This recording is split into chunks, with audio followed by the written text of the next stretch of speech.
Hello everyone, Preeti's diary অফিসিয়ালের নতুন একটি mini ব্লগে তোমাদের সকলকে জানাই অনেক অনেক ওয়েলকাম।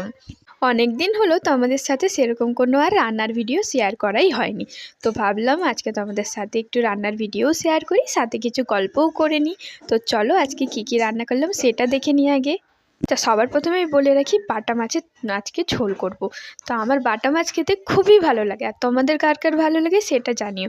আজকে বাটা মাছের হচ্ছে, অন্য অন্য সময় আমার তো বেশি বাটা মাছের ভাজা ভালো লাগে, ঝাল ভালো লাগে। আজকে ভেবেছি একটু কালো জিরা দিয়ে বাটা মাছের ঝোল করবো। তোমরা হয়তো অনেকেই এই রেসিপিটা খেয়েছো বা করেছো, কিন্তু আমি এখনও পর্যন্ত বাটা মাছের এই কালো জিরা দিয়ে ঝোল কখনো খাইনি। তো ভাবলাম আজকে একটু ট্রাই করা যাক।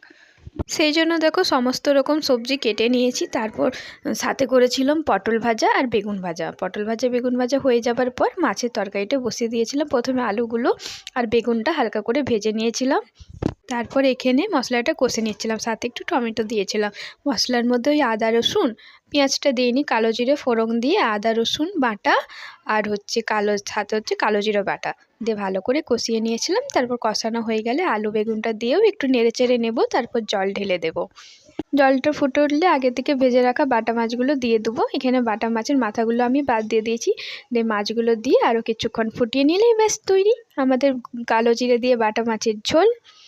গরম গরম ভাতের সাথে এই ধোঁয়া ওঠা আলু বেগুন দিয়ে বাটা মাছের ঝোলটা বেশ দারুণই লেগেছে, খুব সুন্দর লেগেছে। প্রথমবার করেছি কিন্তু খুব ভালো লেগেছে। আর তোমরাও জানিও তোমাদের সব থেকে কোন মাছটা খেতে ভালো লাগে। তোমাদের সাথে আজকে গল্প আমি এখানেই শেষ করলাম, তোমাদের সাথে আরও অনেক কথা হবে পরে। আজকের মতো এখানেই রাখলাম। তোমরা সবাই ভালো থেকো, সুস্থ থেকো। টাটা।